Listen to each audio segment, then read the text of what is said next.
আসসালামু আলাইকুম সম্মানিত অভিভাবক ও আমার প্রিয় ছাত্রছাত্রী ভাই ও বোনেরা, আশা করি সকলে ভালো আছেন। কথা বলবো আমেরিকার ট্যুরিস্ট ভিসা নিয়ে। এই বিষয়ে একটা আপডেট আছে। আপনারা জানেন এই মাসের 21 তারিখ থেকে নতুন করে একটা পাইলট প্রজেক্ট চালু করেছে ট্যুরিস্ট ভিসার বেলায় বন্ড সিস্টেম। এটা নিয়ে অনেকগুলো আপডেট, অনেকে জানতেন না যে 21 তারিখের পরে কি হবে, ট্যুরিস্ট ভিসার মধ্যে কি কি পরিবর্তন আসছে, প্র্যাকটিক্যালি জিনিসটা কি ঘটবে এই বিষয়ে অনেকেই জানতেন না। তো এই বিষয়টা এখন জানার সময় হয়েছে। আমরা প্র্যাকটিক্যালি ফাইল জমা দিচ্ছি এবং রেজাল্ট পাচ্ছি।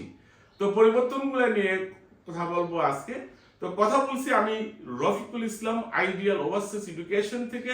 আইডিয়াল ওভারসিজ এডুকেশন বিভিন্ন দেশে ট্যুরিস্ট ভিসা, স্টুডেন্ট ভিসা নিয়ে কাজ করে। আপনাদের যদি সহযোগিতা দরকার হয় আমাদের অফিসের সাথে যোগাযোগ করতে পারেন। আমাদের অফিসের ডিটেলস এই ভিডিও ডিসক্রিপশন বক্সে দিয়ে দেওয়া থাকবে।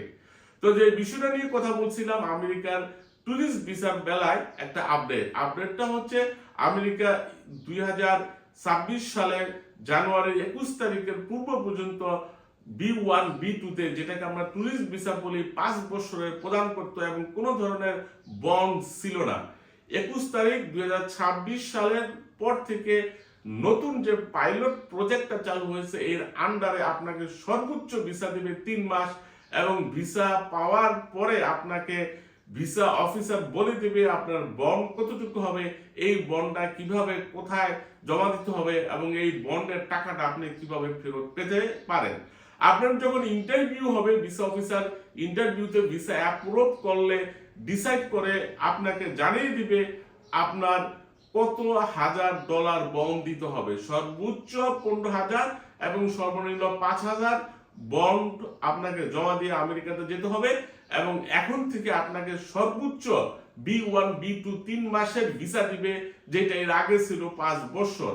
এবং আপনি আপনার প্রপোজ যে ট্রিপটা, এটা কমপ্লিট করে কোনো ধরনের ইমিগ্রেশন রুলস রেগুলেশন যদি ব্রেক না করে বাংলাদেশে ফেরত আসেন, সেক্ষেত্রে আপনার সিকিউরিটি মানি যেটা আপনি বন্ড হিসেবে জমা রেখেছিলেন, এটা কিন্তু আপনাকে আমেরিকান সরকার আবার ফেরত দিয়ে দেবে। যাদের পূর্ব থেকে ট্যুরিস্ট ভিসা ছিল, যাদের 5 বছরের B1 B2 মাল্টিপল ভিসা ছিল, তাদের বেলায় এই শর্তটা প্রযোজ্য হবে না। যারা এর আগেও আমেরিকাতে ভিজিট করে বাংলাদেশে অন টাইমে কোনো ধরনের রুলস ব্রেক ছাড়াই ফেরত চলে আসছিলেন, তাদের বেলায়ও কিন্তু এই শর্তটা প্রযোজ্য হবে না। এই শর্তটা এখন থেকে প্রযোজ্য হবে যারা নতুন করে আমেরিকাতে B1 B2 তে অ্যাপ্লাই করবেন, তাদের বেলায়। তাদের এখন থেকে সিকিউরিটি মানি সেটা 5,000 থেকে সর্বোচ্চ 15,000 ডলার হতে পারে। এটা আমেরিকান সরকার যেই বাংলাদেশে যে এম্বাসিটা আছে, ভিসা অফিসার যেই অ্যামাউন্টটা আপনাকে বলবে, এখন থেকে এই অ্যামাউন্টটা জমা দিয়েই কিন্তু আপনি আমেরিকাতে ভিজিট করতে পারেন। বাংলাদেশে ফেরত আসলে সেই টাকাটা ফেরত পাবেন, কিন্তু সত্য হচ্ছে আপনাকে রুলস গুলো ফলো করতে হবে। আর যদি ওইখানে থেকে যান, সেক্ষেত্রে কিন্তু টাকা ফেরত পাওয়ার কোনো সুযোগ নাই। তো বিষয়গুলো মাথায় রাখবেন, জেনুইন হবেন, সঠিক ইনফরমেশন দিবেন। আশা করি আপনার জন্য কোনো প্রবলেম হবে না এবং ভবিষ্যতে যারা বাংলাদেশ থেকে আমেরিকাতে ঘোরাফেরার জন্য যাবে, বিভিন্ন ধরনের কাজের জন্য যাবে, তাদের বেলায় কোনো প্রবলেম হবে না। আমেরিকার ট্যুরিস্ট ভিসার বিষয়ে যে কোনো তথ্যের জন্য আমাদের অফিস ভিজিট করতে পারেন। নিজে নিজে আবেদন করতে না পারলে আমাদের সহযোগিতাগুলাই নিতে পারেন।